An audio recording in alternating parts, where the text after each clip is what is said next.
Good morning বন্ধুরা, তোমরা সবাই কেমন আছো? আশা করি তোমরা সবাই খুব ভালো আছো আর যে যেখানে আছো সুস্থ আছো। তোমাদের ভালোবাসা আশীর্বাদে আমরাও চলে যাচ্ছে, এখনও পর্যন্ত আছি মোটামুটি ঠিকঠাক। খুব ভালো বলতে পারবো না, কারণ আমাদের জীবনের পরিস্থিতি তোমাদের অজানা নয়। অনুশ্রী অ্যান্ড মাম্মিস ডিলিডের পক্ষ থেকে আমি সুতপা আরও একটি নতুন ব্লগ নিয়ে চলে এসেছি। আজ শনিবার, একটু সকাল থেকেই আজকের ব্লগটা শুরু করেছি। অন্যান্য দিন একটু লেটই হয়ে যায়, তো আজকে একটু তাড়াতাড়ি। শনিবারের কাজকর্ম মানে রান্নাঘরের কাজকর্ম, বাসনপত্র ধোয়া, সেই সব কিছু হয়ে গিয়েছে। আর ওদিকে অল্প কয়েকটা জামা কাপড়ও ছিল, 3-4টে, তো সেইগুলো কাচা ধোয়া হয়ে গিয়েছে। তারপরেই আর কি ভিডিওটা শুরু করলাম। তো ভিডিও শুরুতেই দেখতে পেলে ঘর মুছছি। বাইরের কাজকর্মগুলো সেরে এসে ঘরটা মুছে নিলাম। ওই যে বললাম রান্নাঘরের কাজকর্ম সব হয়ে গিয়েছে, ধোয়া পাকলার কাজ। তো রান্নাঘরটা না বেশ একটু জলই হয়ে গিয়েছিলো, ওর মধ্যে তো দাঁড়িয়ে রান্না করা যাবে না। তো ভাবলাম যে তাহলে আগে ঘরগুলো সব একবারে পরিষ্কারই করে নিই। তো ভাবনা মতোই কাজ, একবারে ঘর মুছে নিয়ে চলে আসলাম জামা কাপড়গুলো ভাঁজ করতে। আর এই যে মুখে দেখতে পাচ্ছ ব্রাশ করতে করতেই জামা কাপড়গুলো ভাঁজ করতে চলে আসলাম। মেয়ে আর হাজব্যান্ড এখনও ঘুমোচ্ছে, ওরা উঠেনি, ডাকবো একটু পরে। আর এই জামা কাপড়গুলো কালকের জমেছিল, জানো তো। যতক্ষণ না ভাঁজ করতে পারছিলাম শরীরের ভেতর যেন কেমন একটা অস্বস্তি লাগছিল। রাত্রে যে ভাঁজ করে রাখবো, রাত্রে পুরোপুরি শুকায়নি, যার জন্য ভাঁজ করা হয়নি। তো ফ্যান চলাতে দেখলাম সকালবেলায় শুকিয়ে গেছে। তো ভাবলাম যে আগে এগুলো করে নিই। আর নিরামিষের রান্নাবান্না, মাছের কোনো ব্যাপার নেই। আর আজকে ব্রেকফাস্ট করেছি ডালিয়া, মুগ ডাল দিয়ে ডালিয়া। তো ব্রেকফাস্টেরও কোনো চাপটা নেই, ওদিকে ডালিয়াটা বসিয়ে দিয়েছি একদম ঘরদোর পরিষ্কার করে ডালিয়া বসিয়ে দিয়েছি, যে ব্রেকফাস্টটা তো হয়ে যাক, তারপরে এদিকটা আমি আস্তে ধীরে গুছিয়ে করছি। দেখো, তোমাদের সাথে গল্প করতে করতে কিন্তু আমার জামা কাপড়গুলো ভাঁজ করা হয়ে গেল। আর গতকাল রাত্রেবেলাতেই ঘরটাকে পুরো ক্লিন করে রেখেছিলাম। তারপরে রান্নাঘরে ঢুকে দেখি তেল বাড়ন্ত হয়ে গেছে। তো আবার তেলের প্যাকেট বার করে তেল কেটে নিচ্ছি। আমার একটা ভালো অয়েল কন্টেনার কিনতে হবে। কি বলো তো, পুরো 1 প্যাকেট তেল ধরে যাবে এরকম, আর খুব অল্পভাবে পড়বে। নতুন ধরনের অনেক অয়েল কন্টেনার বেরিয়েছে না, ওইগুলো একটা নেওয়ার ইচ্ছা আছে। দেখা যাক কি হয়। ইচ্ছে তো আছে অনেক কিছু, কিন্তু ভগবান সেগুলো আর পূরণ হতে দিচ্ছে না। ভগবান সব ইচ্ছেতেই এক বালতি বলা ভুল, 1 সমুদ্র করে জল ঢেলে দিচ্ছে। মনে অনেক স্বপ্ন, কিন্তু বাধার পর বাধা। ভগবান চোখে স্বপ্ন দিয়েছে, মনে অনেক আশা দিয়েছে, কিন্তু জীবনে কষ্টের শেষ রাখেনি। জানি না ভগবানের আমাদের প্রতি এরূপ আচরণের কারণ কত কি পাপ করেছি আমরা, তাও জানি না। লোকে বলে পাপ করলে নাকি তার শাস্তি পেতেই হয়। কি জানি না কোন পাপের শাস্তি। জ্ঞান তো কোনো পাপ করেছি বলে মনে হয় না, অজ্ঞানে হতে পারে। যাক, অনেক কথাবার্তা বলে দিলাম। আর এদিকে দেখো রান্নাও বসিয়ে দিলাম। এখন করব হচ্ছে ডাঁটা, আলু, কুমড়ো, বেগুন দিয়ে একটা চচ্চড়ি, তারই প্রিপারেশান চলছে।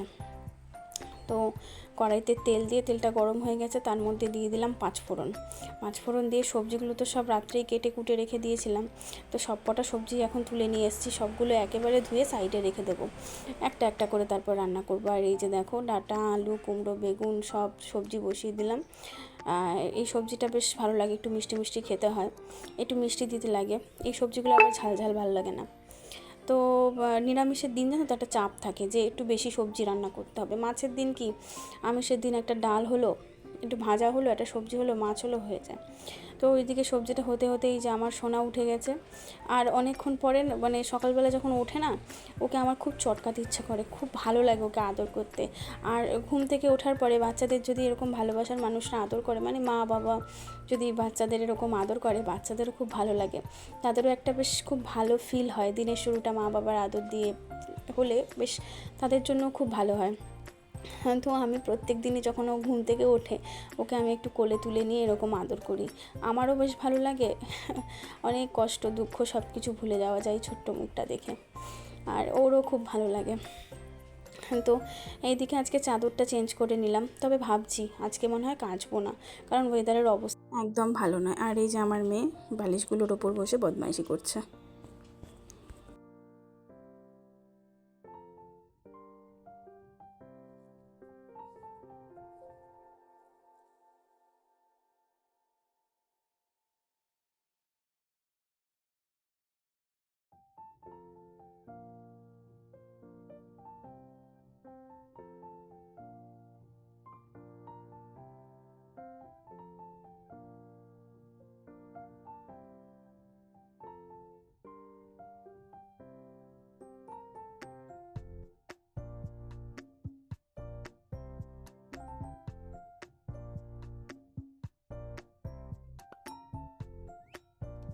এবার কিছু কমেন্টের উত্তর দিই। কাকুলি দিদিভাই বলেছেন মনকে শক্ত করো। 6 মাস আগে দিদিভাইয়েরও এরকম সিচুয়েশান গেছে। তোমার 6 মাস আগে গেছে, আমার তো 21 সাল থেকে চলছে গো।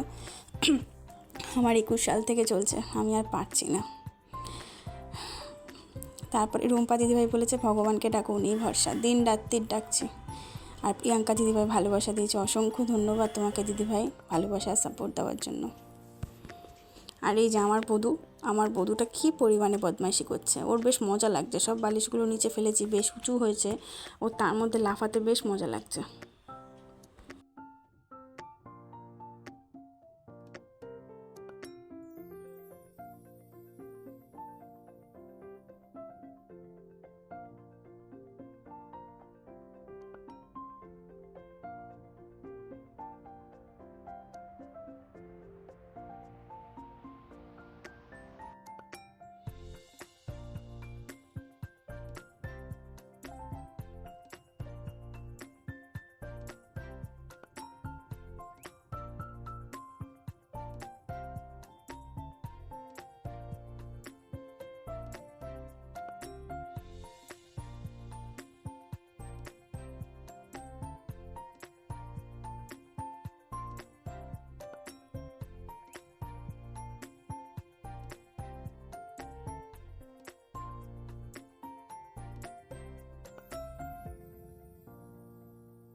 দেখো ফাইনালি আমার বিছানা গুছানো পুরো কমপ্লিট। আর সাদা চাদর পাতলে দেখতে বেশ ভালো লাগে, কিন্তু কাচতেও কষ্ট হয়। সকাল থেকে এক চান্সে উঠে অনেক কাজ করেছি। দাঁড়া আমি মিউট করেছি। এখন আর ভালো লাগছে না। এই যে বিছানা তুললাম, রান্না বাকি, এখনও মোচার তরকারি করব, তারপরে ডালের বড়া করে ঝোল করব, তারপরে চাটনি করব। এখন বাজে 11:15। ভাবলাম একটু শুয়ে নিই, পাটা ব্যথা করছে। 11:15 বাজে, 15 মিনিট শুয়ে নিই, 11টার সময় উঠে তারপরে রান্নায় যাবো। ঘর দোর মোছা তো হয়েই গেছে, কাঁচা ধোয়া হয়ে গেছে। চলো আবার রান্নাঘরে গিয়ে তোমাদের সাথে দেখা হবে। সেই দেখি বৃষ্টি পড়ছে, না খুব জোরে নয়, তবে পড়ছে মোটামুটি।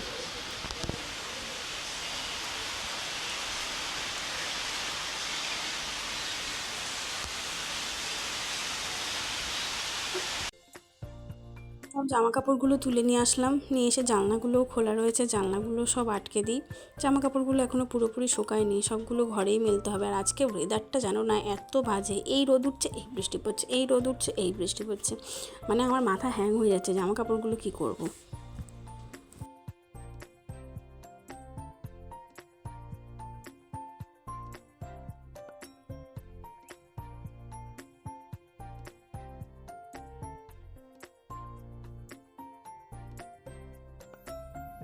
সব কিছু ঘরেই মেলতে হলো, ঘরে মেলেই শুকাতে হবে, কি আর করবো, জামা কাপড় আর বাইরে বার করবো না।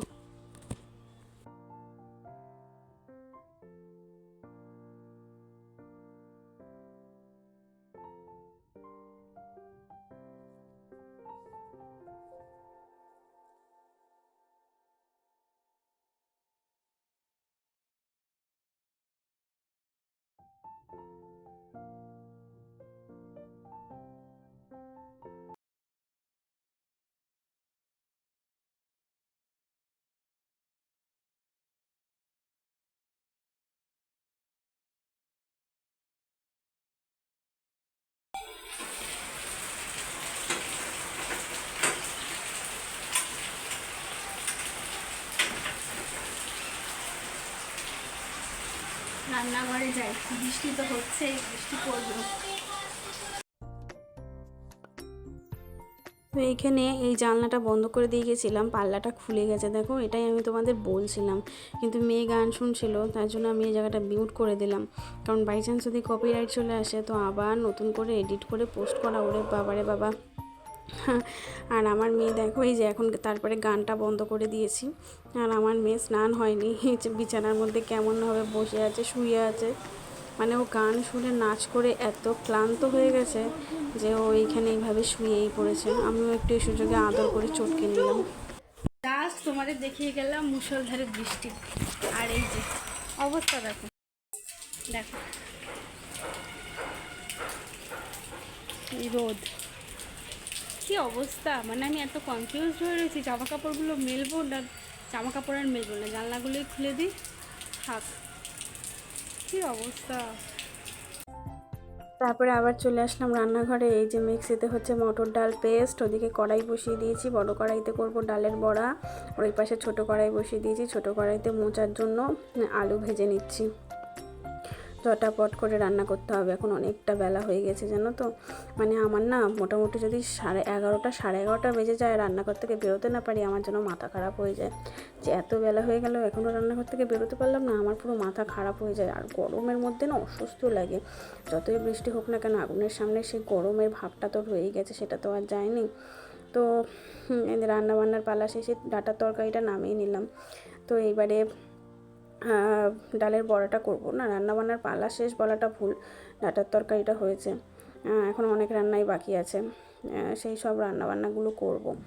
তো এই দেখো ডালের বড়াটাকে একদম লঙ্কা দিয়ে পেস্ট করে নিয়েছি, আর একটু একটু করে তেলের মধ্যে দিয়ে বড়াটা ভেজে নিই। আর আমার এতটাই লেট হয়ে গেছিলো যে এই বড়ার ডোগুলো দেওয়া ছাড়া আমি তোমাদের আর কিছুই দেখাইনি। আর ওই দিকে দেখতে পাচ্ছ ছোটো ছোটো করে আলু, মোচার জন্য আলু ভাজা হচ্ছে।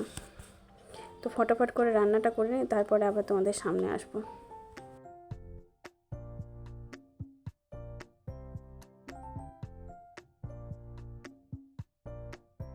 12টায় রান্নাঘরে ঢুকলাম, মোচা সেদ্ধ বসালাম, ডালটা পেস্ট করলাম, বড়া দিচ্ছি কড়াইতে, সেটা তোমাদের দেখেছি, বাকি কিছু দেখাইনি। ফটাফট করে রান্না করলাম। এই যে এইদিকে এখানে রেখেছি, এটাই আছে ডাঁটার চচ্চড়ি, এই যে মোচা বেগুন ভাজা, আর এই বড়ার তরকারি বসালাম। 12টা বেজে গেছে, ভাত বসালাম, মেয়েকে তো একটা সময় খাওয়াই, একটা থেকে দেড়টা ওই দিকটায় খাওয়াই, তাই হোক এই ভাত বসিয়ে দিলাম। আর এটাই বসালাম আমের চাটনি। মেয়েকে স্নান করানো হয়নি, মেয়েকে বলছি চল বাবা স্নান করবি, বলছে না আমি শাওয়ারে স্নান করব। আমি দেখেছো তত্তর করে ঘামছি, এখন ওকে শাওয়ারে স্নান করতে গেলেই আমাকে পুরো ভিজিয়ে দেবো, আমাকে স্নান করে উঠতে হবে। এদিকে রান্নাও কমপ্লিট হয়নি, স্নান করে পুজো না দিয়ে আবার রান্নাঘরে ঢুকবো, আবার স্নান করবো, আবার পুজো দেবো, ওর জন্য আমিও লেট করছি। যে শাওয়ারে যখন স্নান করবে অন্তত চাটনি আর তরকারিটা নামিয়ে নিই, তারপরে যাবো। আর বাইরে আবার ঝপঝপে রোদ উঠে গেছে, কী করবো ভাবছি, জামা কাপড়গুলো কি দেবো নাকি দেবো না ভাবছি। মানে আজকের ওয়েদারটা দেখো তো আমার কপালের মতন, ফাটা কপাল, কখন একটু জোড়া লাগছে, কখনো আবার ছেড়ে যাচ্ছে, কখন একটু জোড়া লাগছে, কখনো আবার ছেড়ে যাচ্ছে, একদম আমার ফাটা কপাল, অস্বস্তি লাগছে গরমে। চলো একবারে রান্নাবান্না সেরে নিই, তারপরে আসছি। রান্নাটাই অনেকটা এগিয়ে গেছে, ভাবলাম যে এই ফাঁকে একটু ঘরটাও ছাড় দিয়ে নিই, অনেক সকালে মুছেছিলাম তো একটু বেশ বালি বালিই হয়েছে। এই মাত্র ভাতের মার গাড়লাম, পুজো দিয়ে উঠলাম, পুজো দিয়ে উঠে ভাতের মার গাড়লাম, মেয়েকে স্নান করিয়ে দিয়েছি, মেয়ে গেছে কাকিমাদের বাড়ি, নিয়ে আসবো, আর নিয়ে এসে এখন খাওয়াবো। গতকাল তো ভিডিও যায়নি, পারছি না, একে তো নিজের শরীর খারাপ, মন খারাপ, মানসিক অবস্থা ভালো নয়, কিচ্ছু ভালো লাগছে না। আমি এখন ওই একদিন পরপরই একদিন ভিডিও দেবো, মাঝে একটা করে শর্টস, যেদিন গ্যাপ যাবে সেদিন অবস্থা বুঝে একটা করে শর্টস দিয়ে দেবো।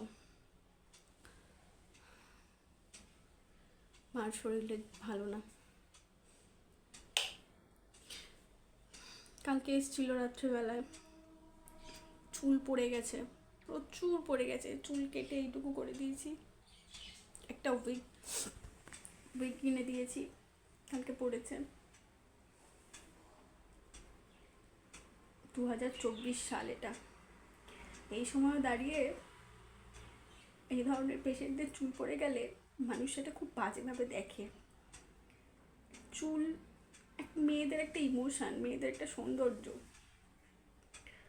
আর এই রোগের কারণে যদি চুল পড়ে যায় সেই মানুষটা ভীষণভাবে ভেঙে পড়ে, জানো তো। মার যখন আগের বারও এরকম হয়েছিল, চুল পড়ে গিয়েছিল, তখন আমরা কোনো ব্রেক দিইনি। লোকে কেমন করে তাকাতো, মার পেছনে অনেক অনেক কিছু বলতো, সেই জিনিসটা আমার মনে খুব লেগেছে। এইবারও সেম যখন চুলটা পড়ে যাচ্ছে, মার তো চুলটা নিয়ে সাংঘাতিক পরিমাণে টেনশন। যাই হোক, একটা উইক কিনে দিয়েছি, ধরতে গেলে একদম ফাঁকাই হয়ে গেছে, কয়েকটা আছে, কালকে এইটুকু করে দিয়েছি চুল, উইকটা পরতে সুবিধা হবে। আজকে রান্নাবান্না ওইখানে বন্ধ, রান্নাবান্না করছে না, আমি বলেছি ওখানে করবা না, শুধু ভাত করবা। এখানে থাকতে বলছি, থাকবে না, বললাম শুধু ভাত করবা, আর কিছু করবা না। সব এখান থেকেই পাঠাচ্ছি। আবার একটু জ্বর জ্বর ভাব এসছে, মানে ভেতরে ভেতরে মনে হয় জ্বর আছে। বৃহস্পতিবার দিন গিয়েছিল তো কেমোর জন্য হয়নি, বাড়িতে এসছে ওই 5:30 6টার দিকে, এসে স্নান করেছে। আমাদের এখান থেকে করে যেতে বললাম গরম জলে, করলো না, ঠান্ডা গরম লেগে গিয়ে হয়তো একটু তাপা তাপা হয়েছে। ভালো লাগছে না, মনে হচ্ছে কি জানো তো, ভগবান যদি আমাদের 3টে মানুষকে মেরে ফেলতো, অনেক শান্তি পেতাম।